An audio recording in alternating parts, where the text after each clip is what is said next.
Hello, welcome to the first playthrough of MechKnight Chronicles Nightfall. My name is Jesse Sosa. I am the creative director on the project, and I'm playing with Travis Therrett, the animator on the project. We're both owners of Dinosaur Games. Alright, I'll be playing Tina, he'll be playing Roy. This is kind of what we're best suited for here. You can see our controls here real quick. Alright, so this is our pre-alpha build, which basically means that all systems, gameplay, and are subject to change.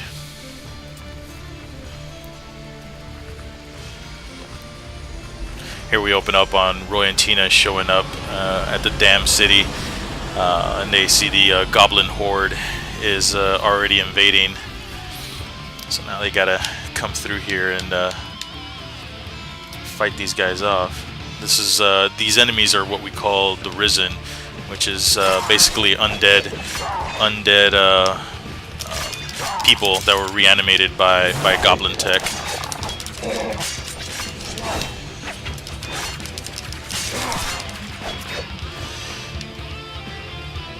Basically, everything in this demo here is Phase 1.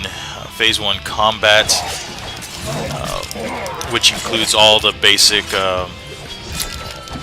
What would you say, Travis? All the basic combos, I guess, right? All the basic combos to basically get everything working and make sure it's fun. We'll be working on Phase 2 combat, which will introduce things like tumbling up and down. It'll include air dashing and other systems that'll make our combat a lot deeper than what it already is. Magic system is also in Phase 1 as well, which basically gets everything functioning.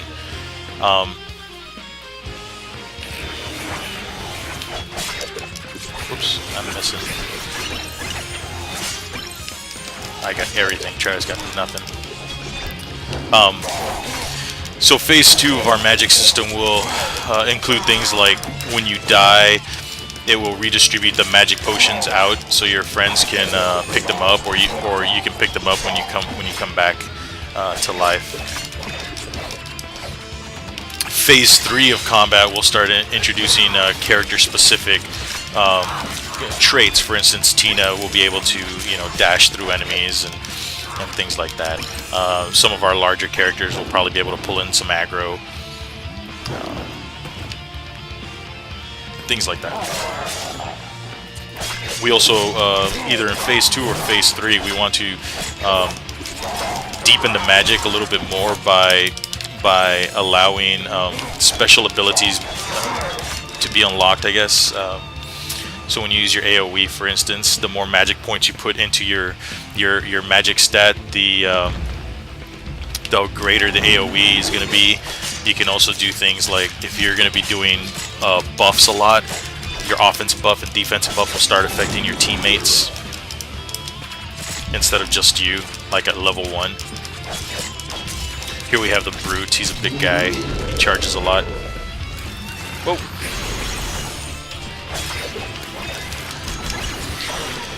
And again, for this demo, we only have how many archetypes? We got basically 4 archetypes, right? We have 5. We got the swarmers, which are those little chickens that you see running around. Oh, here we go, AoE attack, bam, get everyone out of there.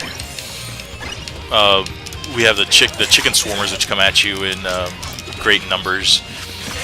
They have very little hit points, but they're meant to overwhelm you.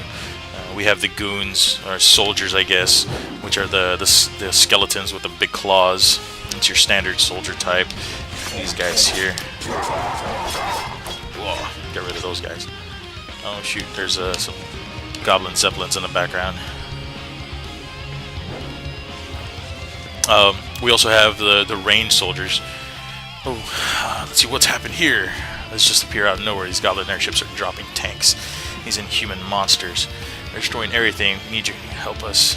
So this is an example of our branching story paths. Throughout the game, you'll hit story points, I guess, and when you go and you interact with a person, you make a decision as to how you want to proceed through the levels. Here we get a very basic selection of whether you want to go through the cornfields, the high city, or the village. I'll let Travis decide which one did you want to go through. Here we go. Range enemies, of course, you know, their main interest is to stay far away from you and shoot. They don't have as much hit points as the regular skeletons. They can become a nuisance when they come out multiple numbers. Then we have lieutenants, which are the skeletons with the shields, and they can block your hits, and they are only affected by heavy attacks. Oh crap!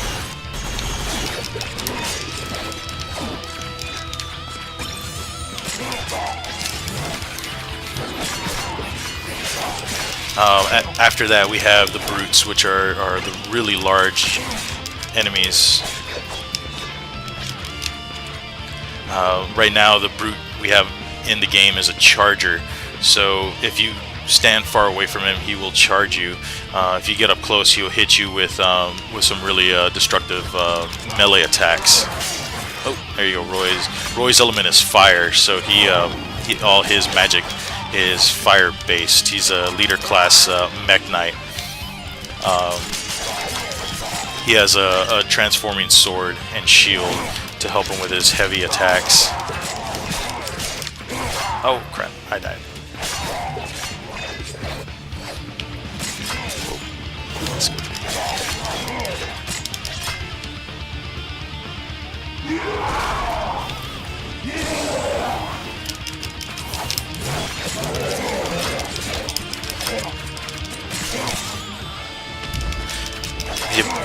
The idea with the brute is to basically have someone distract them up close and continuously move in and out of combat with him, so he doesn't get a chance to charge, while the other person, specifically a ranged character, can stay far away and deal damage to him.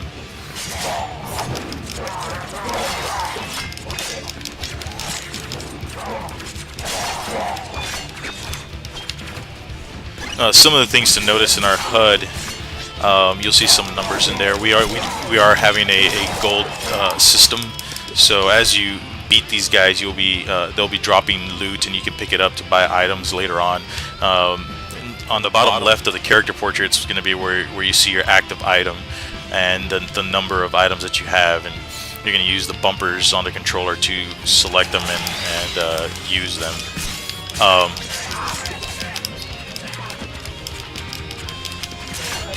The number 30 next to their names is going to be the experience level that your characters are at. As you fight through this game, you'll be able to gain all kinds of experience and level up your characters. Depending on how much experience points you get, you will earn basically stat points that you can distribute amongst your stats and make your character stronger or faster, or be able to utilize magic better.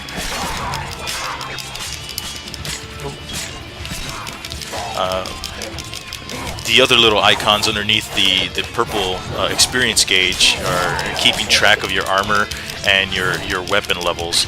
All these characters we built with 4 levels of armor and 4 levels of weapons. So as you're gaining experience, you will visually look different. Right now we're looking at the level 3 versions of the characters, which we like to consider the default kind of standard look to these characters. And then of course you have the gold right next to that.